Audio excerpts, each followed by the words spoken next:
Meanwhile, the palace vindicated the office of the president's 10.8 billion budget request for intel and confidential funds, citing his role as the nation's chief shaper of foreign policy and commander-in-chief of the military and police. Likewise, the anti-hunger and poverty programs of the OP, among others, are assured of continued funding, as we hear more from our Clazel Pardilla.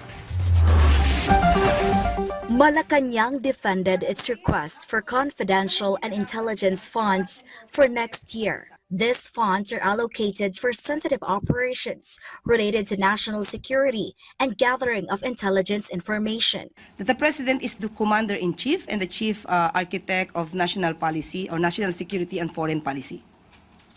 At kinakailangan po ng pondo ng Pangulo. Under the 2026 National Expenditure Program, the proposed Confidential and Intelligence Fund is 10.8 billion pesos, with nearly half, 4.5 billion pesos, allotted to the Office of the President. Ang confidential funds o ang pera ay hindi naman masama kung ginagamit sa tama. Ang confidential funds or pondo ay nagiging masama kung ginagamit ng isang korap. The palace assured that programs designed to ease the burden of Filipinos will continue.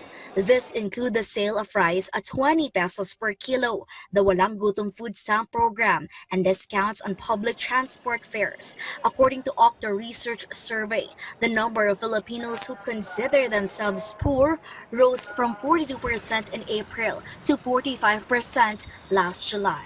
Hindi naman po talaga maisasantabi ang realidad na hindi naman lahat ng Pilipino ngayon ay saganang-sagana. Kaya nga po, hindi po ito titigilan hanggat sa mas maramdaman po ng mas marami pang Pilipino ang kanilang pag-angat sa buhay. The government is reviewing the request of transport groups for a jeepney fare increase amid the continued rise in oil prices. A meeting will be held with operators, drivers, and consumer groups to discuss the proposal. Hindi lamang po ang DOTR ang siyang mag-decide dito, kundi po ang buong economic team para po malaman natin kung kakayanin din po ng ating taumbayan ang dagdag pamasahe. Malacanang also directed the Department of Education and the Department of the Interior and Local Government to conduct a thorough investigation into recent incidents of school violence. Among this are the shooting incident of a school principal, the killing of a teacher by a student, and a man who barged inside a classroom and shot a student.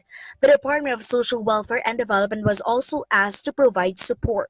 Tutulong po na makita at mamonitor kung ang child protection policy ng DepEd, hindi po ito tutulugan at aaksyonan po ng mga concerned agencies. Agad-agad din po. Clazel Pardilla for the New and Better Philippines.